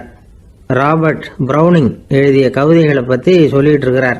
மாணவர்களும் ரொம்ப அக்கறையாக அதை கேட்டுக்கிட்டு இருக்கிறாங்க. ஒரு குறிப்பிட்ட கவிதையை பற்றி சொல்லும் பொழுது அந்த பேராசிரியருக்கே ஒரு சந்தேகம். அதாவது அந்த கவிதையின் சரியான அர்த்தம் என்னங்கிறதுல சந்தேகம். பேராசிரியர் யோசனை பண்ணார். அந்த கவிதையை முழுசாக புரிஞ்சிக்க முடியல. அதனால் மாணவர்களை பார்த்து சொன்னார், மாணவர்களே, ஒரு நாள் பொறுத்துங்க, இந்த கவிதையை எழுதின கவிஞர் எங்கள் வீட்டுக்கு பக்கத்தில் தான் இருக்கிறார்.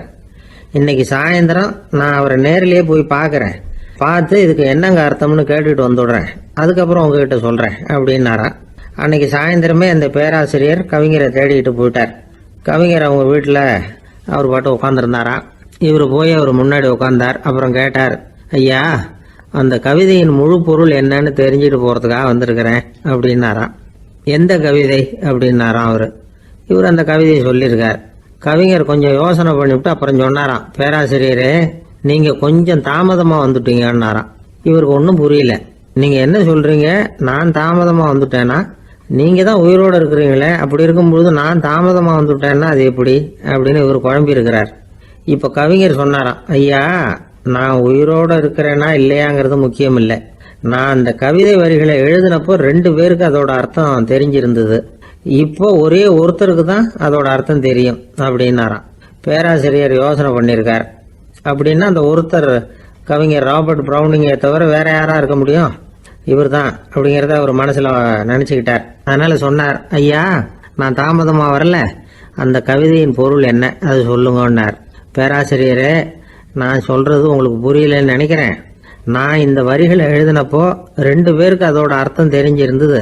அந்த 2 பேர் யாருன்னா, ஒருத்தர் ராபர்ட் ப்ரௌனிங், அதாவது நான், இன்னொருத்தர் கடவுள். இப்போ அது கடவுளுக்கு மட்டும்தான் தெரியும். நானே இதை பற்றி பல தடவை யோசனை பண்ணி பார்த்தேன். இது ரொம்ப அழகானது, ஆனாலும் ரொம்ப வழுக்கலானது. அதை பிடிச்சிட்டோம்னு நினச்சிக்கிட்டு இருக்கும் பொழுதே காற்று மாதிரி அது உங்ககிட்ட இருந்து ஓடி போயிடுது. எனக்கு ரொம்பவும் வருத்தமாக தான் இருக்குது. நிச்சயமாக நான் தான் இந்த வரிகளை எழுதியிருக்கிறேன்.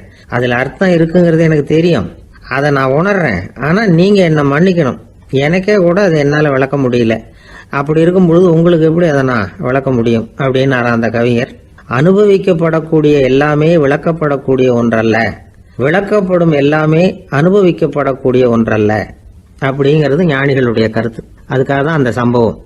வாழ்க்கையில் நீங்கள் தொடர்ந்து ஆய்வு செய்து கொண்டே இருக்கக்கூடிய விளக்கங்களை ஒருபோதும் அடைய முடியாத பரிமாணங்கள் இருக்கிறதுனால தான் அது அலுப்பு தட்டாமல் இருக்குது.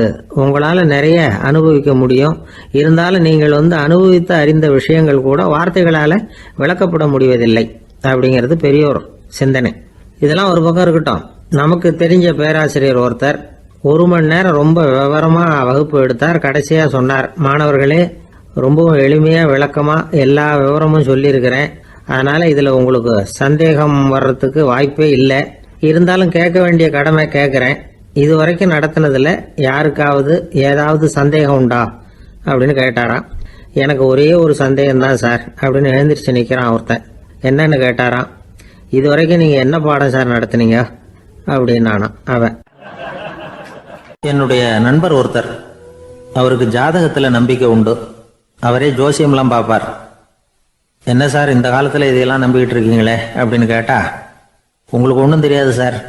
இந்த உலகத்தில் ஒவ்வொருத்தரும் அவங்கவங்க செய்கிற நல்லது கெட்டதுக்கு தகுந்த பலனை அனுபவிச்சே தீரணும் பார்.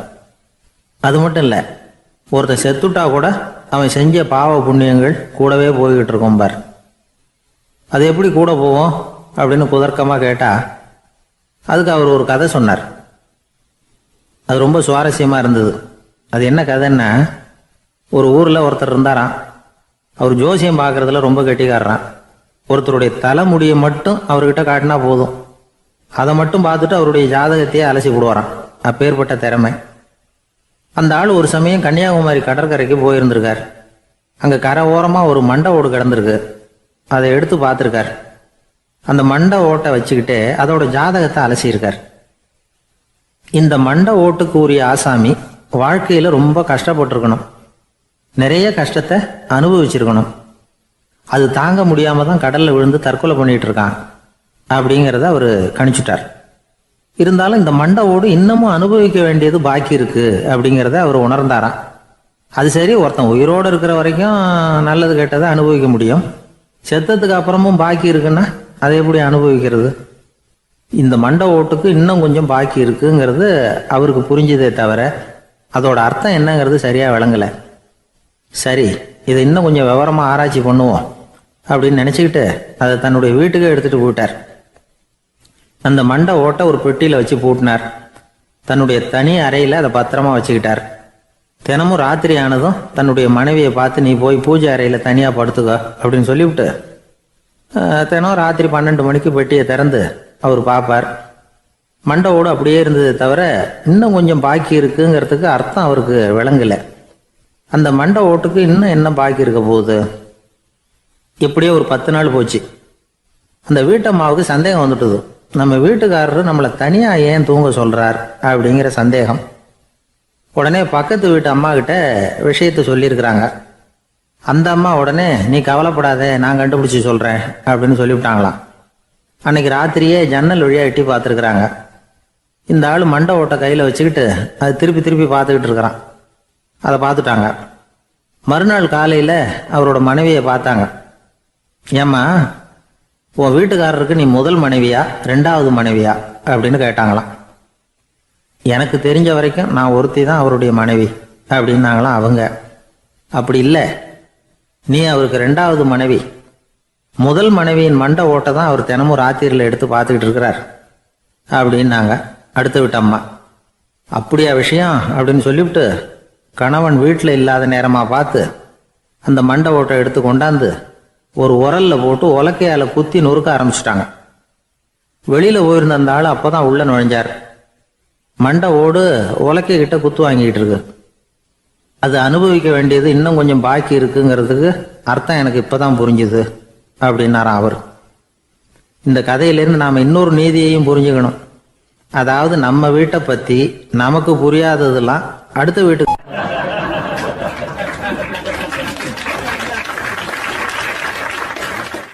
ஒரு இலக்கிய கூட்டம் ஏற்பாடு பண்ணியிருக்கிறோம், நீங்கள் அவசியம் வந்து அதில் பேசணும் அப்படின்னு கேட்டுக்கிட்டார் ஒருத்தர். வேணாங்க, 4 பேருக்கு முன்னாடி வந்து நிற்கிறதுனா எனக்கு ரொம்ப கூச்சமாக இருக்கும் அப்படின்னாரு இவர். ஏன் சார் இன்னமும் குழந்த மாதிரி கூச்சப்படுறீங்களே அப்படின்னார் அவர் ஒரு மாதிரியாக சமாளித்து அனுப்பி வச்சுட்டு அதுக்கப்புறம் அதை பற்றி இவர் யோசித்து பார்த்துருக்கார். சில நிபுணர்கள் எழுதியிருக்கிறத படித்தும் பார்த்துருக்கிறார். மனோதத்துவ நிபுணர்கள் என்ன சொல்கிறாங்க தெரியுமா? 10லேருந்து 20% குழந்தைகள் பிறக்கிறப்பவே கூச்ச சுபாவம் கொண்டதாக தான் இருக்குதான். ஒரு தாத்தா தன்னோட பேர பிள்ளைய ஆசையாக கூப்பிடுறார் விளையாட்டு காட்ட, அதை அழுதுகிட்டு ஓடி போகுது. ஒரு அம்மா தன்னோட பிள்ளைய பள்ளிக்கூடத்தில் சேர்க்கறதுக்காக கூப்பிட்டுக்கிட்டு போகிறாங்க. அந்த புள்ள அம்மாவோட முந்தானையில் ஒளிஞ்சிக்கிட்டு வெளியில் வரமாட்டேங்குது. இவங்களெல்லாம் எப்படி சமாளிக்கிறது? குழந்தைகளோட கூச்ச சுபாவத்தை போக்குறது எப்படி? இதுக்கு நிபுணர்கள் சில யோசனைகளை சொல்லியிருக்கிறாங்க. மற்றவங்களுக்கு முன்னாடி என் பையனுக்கு கூச்சம் ரொம்ப அதிகம் சார், மற்றவங்க பார்த்தா ரொம்ப வெக்கப்படுறான், இப்படி சொல்கிற அப்பாக்கள் உண்டு. என் பையன் புது மனுஷால பார்த்தா அட்டையாக ஒட்டிக்குவான் சார் அப்படின்னு சொல்கிற அப்பாக்களும் உண்டு. இப்படிலாம் குழந்தைகளுக்கு வந்து முத்திரை குத்துறது ரொம்ப தப்பான்.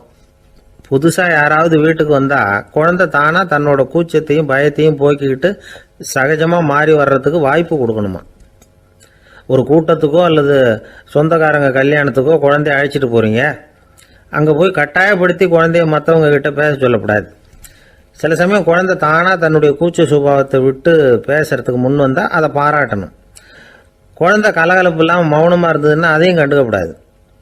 குழந்தை பேச ஆரம்பித்தா அதை ஆர்வத்தோடு கவனிக்க தெரியணும்.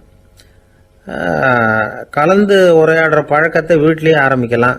கேட்டதுக்கு பதில் சொல் அப்படின்னு நீங்கள் அதிகாரம் பண்ணிகிட்டு இருக்கக்கூடாது. அது வந்து குழந்தைக்கு பேசுகிற சந்தர்ப்பத்தை குறைச்சிருமா. இப்போ நாம் அதிகாரம் பண்ணால் கேலி செய்கிற பழக்கம் குழந்தைகளை வந்து ரொம்ப பாதிச்சிருமா. பெரியவங்களானதுக்கு அப்புறமும் சில பேர் கூச்சத்தோடவும் பயத்தோடவும் இருக்கிறதுக்கு இதுதான் காரணம். சின்ன வயசில் அவங்கெல்லாம் ஏதாவது கேலிக்கு ஆளாகி இருப்பாங்க. 2வது குழந்தை மூத்த குழந்தைய வந்து கேலிக்கு ஆளாகிற சந்தர்ப்பங்களை கண்டு கேலி பண்ணினா அது இளம் நெஞ்சங்களை விட்டு நீங்கிறதே இல்லையா. எப்பவும் குழந்தையோட நடை உடை பாவனைகளை பற்றி சொல்லிக்கிட்டே இருக்கக்கூடாதான். அதுவே கூச்ச சுபாவத்தை கொண்டுட்டு வந்துடுமா. அப்பா எங்கேன்னு யாராவது கேட்டால் இது மாதிரி இன்ன காரியத்துக்காக வெளியில் போயிருக்கார், இத்தனை மணிக்கு திரும்பி வருவார் அப்படின்னு சொல்கிற அளவுக்கு குழந்தைகளை பழக்கப்படுத்தி வைக்கணும். ஃபோன்லேயே யாராவது விசாரித்தா கூட இது மாதிரி பதில் சொல்லு அப்படின்னு சொல்லணும். சின்ன சின்ன மீட்டிங்கில் 4 வார்த்தை பேச தயார் பண்ணலாம். ஒரு கடையிலையோ அல்லது ஹோட்டல்லையோ ஏதாவது விவரம் கேட்கணும்னா உங்கள் குழந்தைய தைரியமாக அனுப்புங்க. குழந்தைகள் பணிவாகவும் பொறுமையாகவும் விவரம் கேட்குறப்போ கூச்ச சுபாவம் தானாக போயிடும். சின்ன வயசுலேயே இப்படிலாம் பழக்கப்படுத்தினா தான் வருங்காலத்தில் தைரியமாக இந்த சமுதாயத்தில் வாழ முடியும். இல்லைன்னா 60 வயசுலேயும் அடுப்பங்கரையை விட்டு வெளில வர்றதுக்கு கூச்சப்பட்டுக்கிட்டு தான் இருக்க வேண்டியிருக்கும். இந்த காலத்து பிள்ளைங்க எவ்வளவோ பரவாயில்ல, எதுக்கும் தயங்குறதில்ல, கூச்சப்படுறதில்ல. ஒரு அம்மா அடுப்பங்கரையிலேருந்து சத்தம் போட்டாங்க, டேய் ராமு, தயவு பண்ணி அந்த டிவியை நிறுத்துறா, அந்த பெண்ணோட குரல் மகா மோசம், அடுப்பங்கரையில் இருக்கிற என்னாலேயே அதை சகிச்சிக்க முடியல அப்படின்னாங்களாம். உடனே பையன் கொஞ்சம் கூட தயங்காமல் பதில் சொல்கிறான், அம்மா இந்த குரல் டிவியிலேருந்து வரல, எதிர்த்த விட்டு மாமி தான் இங்கே வந்திருக்கிறாங்க, அவங்க தான் இப்போ என்னோட பேசிக்கிட்டு இருக்கிறாங்க அப்படின்னு நானும்.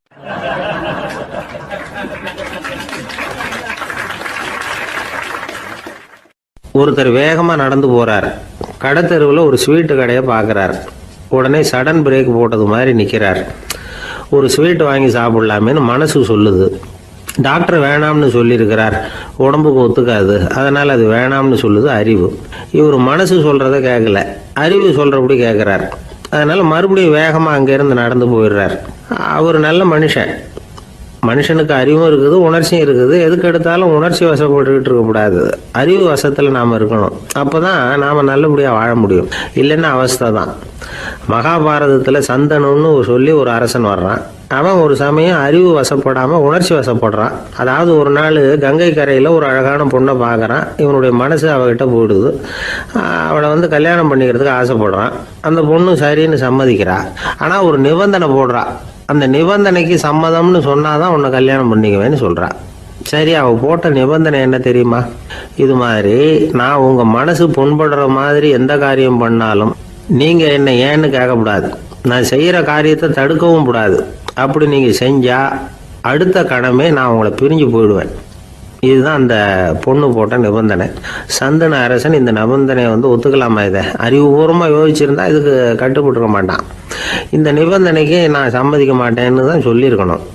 ஆனால் அவன் அந்த நேரத்தில் உணர்ச்சி வசத்தில் இருந்தான். அதனால் நீ என்ன சொன்னாலும் சரின்னு ஒத்துக்கிட்டான். அவள் கல்யாணம் பண்ணிக்கிட்டான். இதனால் என்ன ஆச்சு?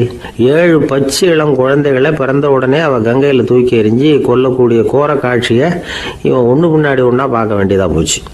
கடைசியில் 8வது குழந்தை பிறந்ததுன்னா அவனுடைய அறிவு மேலோங்குது. அந்த கொடிய செயலை தடுத்து நிறுத்துறான். அந்த 8வது குழந்தை தான் பின்னாடி பீஷ்மர் ஆகிறார்.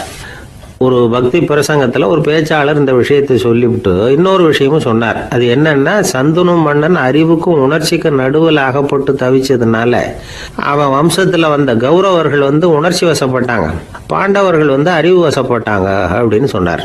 மனுஷனுக்கு உணர்ச்சியை விட அறிவு மேலோங்கி இருக்கணுங்கிறது சரிதான். ஆனால் அந்த அறிவை எப்படி உபயோகப்படுத்துகிறோங்கிறது முக்கியம். ஒருத்தர் சொன்னார், சார் இன்னைக்கு கோயம்புத்தூரில் ஒரு கல்யாணம், அதுக்கு நான் போக முடியலேன்னு நினைக்கும் பொழுது மனசுக்கு ரொம்ப வருத்தமாக இருக்குது சார் அப்படின்னார். ரொம்ப உணர்ச்சி வசப்பட்டார். அதுக்காக கவலைப்படாதீங்க சார், ஒரு வாழ்த்து தந்தி கொடுத்துருங்களேன் அப்படின்னார் இன்னொருத்தர்.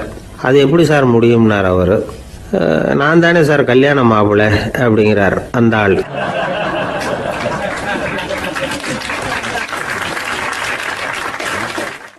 ஒரு ஊரில் ஒரு ஆள் இருந்தான். அவனுக்கும் அவன் மனைவிக்கும் சண்டை. இவன் கோவிச்சுக்கிட்டு வீட்டை விட்டு வெளியில் வந்துட்டான். நேராக தன்னுடைய நண்பன் ஒருத்தனை தேடிட்டு போனான். அந்த நண்பன் எப்படின்னா, எதுக்கும் அசர மாட்டான், எப்பவும் மகிழ்ச்சியாக இருப்பான். அவங்ககிட்ட போய் இவன் யோசனை கேட்டான். அது சரி, நீ எப்படி எப்பவும் மகிழ்ச்சியாக இருக்கிற, என்னால் அப்படி இருக்க முடியலையே அப்படின்னு கேட்டான். என்ன நடந்தது சொல்லுன்னா அவன், வீட்டில் எனக்கும் என் மனைவிக்கும் தகராறு, நிம்மதி இல்லை, அதுதான் இங்கே வந்தேன், உங்ககிட்ட யோசனை கேட்கலாமேன்னு அப்படின்னு விவரத்தை சொன்னான்.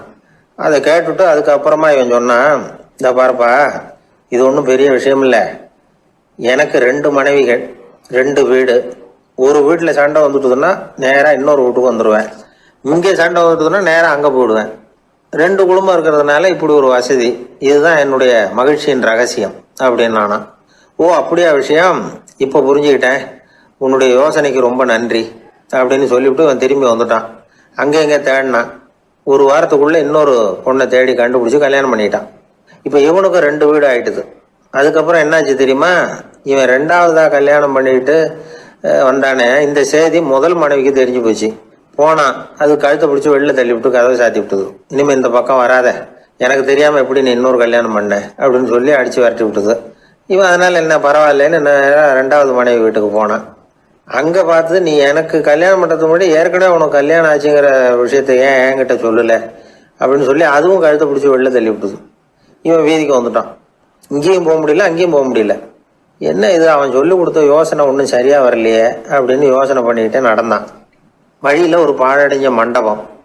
சரி, இன்னைக்கு ராத்திரி இங்கேயே படுத்துருவோம், வேற எங்கேயும் போய் படுத்துவங்க முடியாது, அதான் 2 பேரும் விரட்டி விட்டாங்களே, என்ன பண்ணுறது அப்படின்னு சொல்லி அந்த மண்டபத்தில் போய் ஒரு தூணில் ஓரமாக சாஞ்சி உக்காந்தான். அப்போ எதுக்காப்புல இன்னொரு தூண் ஓரமாக யாரோ அசைகிறது மாதிரி தெரிஞ்சுது, லேசான இருட்டில். யாரப்பா அது அப்படின்னு கிட்ட போய் பார்க்குறான். அப்புறம் தான் தெரியுது, அவன் யார் தெரியுமா, இவனுக்கு யோசனை சொன்னான்ல 2 கல்யாணம் பண்ணிக்கணும்னு சொல்லி, அவன் அங்கே படுத்து கிடக்குறான். டேய் நீ எப்படிறா இங்கே வந்த அப்படின்னா, 2 வீட்லேயும் சண்டை வந்துட்டுது, அதுதான் இங்கே வந்தேன், படுத்து தூங்கலாமேன்னு அப்படின்னா. 2 வீடு இருக்கிறது சௌரியம்னு என்கிட்ட சொன்னியப்பா அப்படின்னா இவன். நான் அப்படி சொன்னதுக்கு ஒரு காரணம் உண்டுன்னா அவன். என்னடா காரணம்னு கேட்டான். அது வேற ஒன்றும் இல்லை, தினமும் ராத்திரி இல்லை இந்த மண்டபத்தில் தனியாக படுக்கிறதுக்கு எனக்கு பயமாக இருந்தது, எனக்கு ஒரு துணை தேவைப்பட்டது, அதுக்காக தான் உங்ககிட்ட அப்படி ஒரு யோசனை சொன்னேன். இப்போ நீ வந்ததுனால எனக்கு துணை கிடைச்சிட்டுது. இப்போ நம்ம 2 பேரும் துணையாக இங்கே படுத்துக்கலாம், நீ அந்த தூணில் சாஞ்சிக்கோ, நான் இந்த தூணில் சாஞ்சிக்கிறேன் அப்படின்னு சொல்லி படுத்து தூங்க ஆரம்பிச்சிட்டானோ. அதாவது நம்ம வாழ்க்கையில் முடிவுகள் எடுக்கிற விஷயத்தில் இந்த ஆள் மாதிரி தான் பல பேர் நடந்துக்கிறோம் அப்படிங்கிறார். அதாவது உலக புகழ்பெற்ற மனோதத்துவ மேதை ஸ்காட் பெக் அப்படிங்கிறவர். அதாவது வீட்டுக்கு தேவையான பொருள்கள் வாங்குறதுலேருந்து கல்யாணம் பண்ணுறது, வீடு கட்டுறது வரைக்கும் அடுத்தவங்க பேச்சை கேட்டு வீணா போகிறவங்க தான் அதிகம். அறிவுரை கேட்கறதுல தப்பு இல்லை, ஆனால் அதுக்கப்புறம் அதை பற்றி சரியாக சிந்திச்சு பார்க்கறது இல்லை, அதுதான் தப்பு.